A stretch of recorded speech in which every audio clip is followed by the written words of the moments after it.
नमस्कार दोस्तों, स्वागत करते हैं आपका हमारे चैनल एग्ज़ाम सभा में। और आज हम डिस्कस करेंगे एग्रीकल्चर के सेकंड टॉपिक। ठीक है, अभी हम पढ़ रहे थे कि प्राइमरी जो एक्टिविटी होती है उसमें आपका एग्रीकल्चर आता है, माइनिंग आता है। तो एग्रीकल्चर का वीडियो पहले हमने डाल दिया है और आज हम उसके आगे का चैप्टर जिसको माइनिंग से रिलेटेड हमने इसको डेडिकेटेड किया है, तो उसके बारे में डिस्कस करने वाले हैं। शुरू करते हैं आज का वीडियो। तो स्टार्टिंग करते हैं कि माइनिंग की जो स्टार्ट हुआ होगा वो कैसे हुआ होगा, क्या पुराने ज़माने में प्री हिस्टोरिक पीरियड में या फिर इंडस वैली सिविलाइजेशन में क्या किसी को पता था क्या। ठीक है, तो ये सारी बातें डिस्कस करेंगे। तो शुरू करते हैं आज का वीडियो।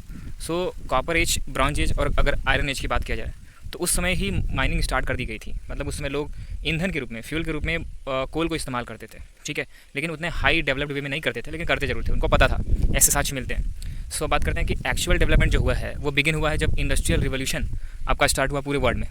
तो वर्ल्ड में सबसे पहले आपका यूरोप वगैरह में आपका इंडस्ट्रियल रिवोल्यूशन स्टार्ट हुआ था। तो उस समय से ही माइनिंग को एक बिजनेस के तौर पे देखा जाने लगा। ठीक है, सो वहीं से रिवोल्यूशन स्टार्ट हुआ। बाद में इसको profit depends on the two factors, इसको बाद में प्रॉफिट के लिहाज से भी देखा जाने लगा।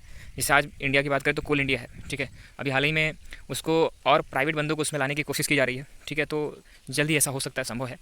सो अगर बात करें कि टू फैक्टर्स पे डिपेंड करता है किसी भी पर्टिकुलर कोल कंट्री की बात करेंगे जिसमें कोल अच्छा खासा होता है। पहला फैक्टर है आपका फिजिकल फैक्टर, दूसरा है इकोनॉमिक फैक्टर।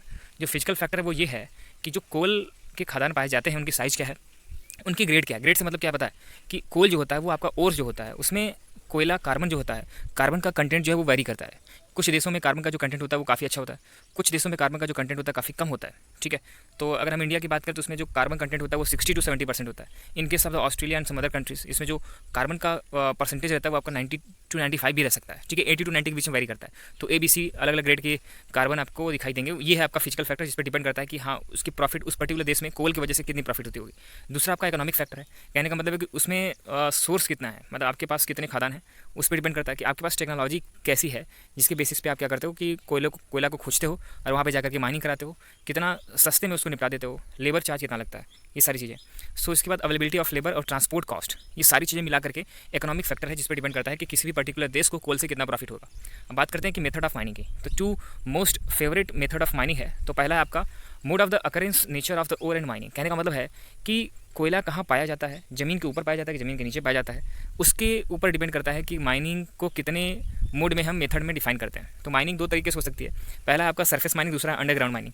नाम से क्लियर है कि अगर सरफेस के आसपास ही अगर कोयला मिल जाता है तो हम उसको सरफेस माइनिंग के तरीके से देखेंगे, लेकिन ऐसा हमेशा नहीं होता। कुछ जगहों पे ऐसा होता है कि आपको कुछ अंडरग्राउंड जाकर के माइनिंग देखने को मिले, ठीक है, कोल देखने को मिले, तो उस समय आपको अंडरग्राउंड माइनिंग पे ही फोकस करना पड़ता है। शुरुआत करेंगे सरफेस माइनिंग से। तो सरफेस माइनिंग जो है उसको ओपन कास्ट माइनिंग भी कहते हैं। ठीक है, और इसको आप बीटेक वगैरह के सिलेबस में अलग से भी पढ़ते हो। फिलहाल उतना डिटेल में नहीं जाएंगे, लेकिन टू द पॉइंट बात करेंगे। कभी कोई जो आपसे प्रोज एंड कॉन्स पूछता है, अगर इन दोनों के बीच में डिफरेंस पूछता है तो आप कैसे बताओगे, उसको हम देखते हैं। So the earliest and the cheapest way of mining. Starting में हम जमीन के अंदर जाकर के माइनिंग करने में विश्वास नहीं रखते थे और उतना ज़्यादा हमारे पास टेक्नोलॉजी भी नहीं थी, तो हम एक ही तरह की माइनिंग को जानते थे जो था सरफेस माइनिंग। अगर सरफेस में कोयला दिखा तो हम उसको खन करके उसको यूज़ कर लेते थे। ठीक है, तो उसको ओपन कास्ट माइनिंग भी बोलते हैं। ठीक है, अब बात करते हैं occurrence close to the surface. अगर सरफेस के नज़दीक ही है तो इस तरह की माइनिंग को हम प्राथमिकता देते थे, प्राइमरी कंडीशंस में इसको फॉलो करते थे।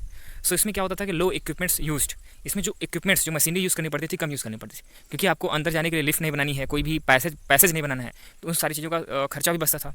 अगर जो आउटपुट होता था वो लार्ज होता था एंड रैपिड होता था। आउटपुट आपको तेज़ी से मिल जाता है। सीधी सी बात है कि आपको उसमें लिफ्ट से लाना नहीं पड़ेगा नीचे से ऊपर, अंडरग्राउंड जाकर के उसमें सेफ्टी के लिए कोई भी इक्विपमेंट्स नहीं लगाने पड़ेंगे, तो आप जल्दी से उसको क्या कर सकते हो, एसेस कर सकते हो। ठीक है, अब बात करेंगे सेकंड टाइप की जो माइनिंग है उसको हम बोलते हैं अंडरग्राउंड माइनिंग मेथड। ठीक है, इसको कुछ लोग साफ्ट मेथड के नाम से भी जानते हैं, समझिएगा ध्यान से।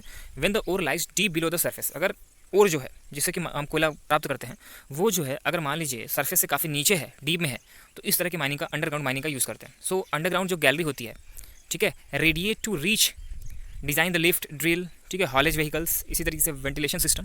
कहने का मतलब है कि अंदर जाने के लिए हम क्या करते हैं, अंडरग्राउंड गैलरीज बनाते हैं, लिफ्ट से वर्टिकल पैसेज बनाते हैं। क्या होता है कि वर्टिकली जाते हो, फिर उसके बाद अलग अलग पैसेज होता है, उससे आप क्या करते हो, उसके आगे प्रोसीड करते हो। तो उसके बाद आपका ड्रिल होता है, ड्रिल मशीन होती है, डिज़ाइन लिफ्ट होती है, ठीक है, हॉलेज व्हीकल्स होते हैं, वेंटिलेशन सिस्टम्स के लिए भी होते हैं, और सेफ्टी इक्विपमेंट्स तो होना जरूरी है।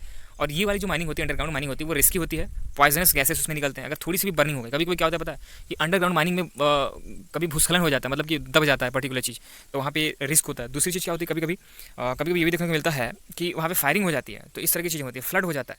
ठीक है, कहीं पे लिक्विड आ गया कोई, तो फ्लडिंग भी हो जाती है। तो ये सारे रिस्क होते हैं यहाँ पे। कुछ कंट्रीज़ की बात करें जो कि माइनिंग से अच्छा खासा कमाते हैं, जैसे अफ्रीका हो गया और साउथ अमेरिका के कुछ देश हो गए और एशिया के कुछ कंट्रीज़ हो गए।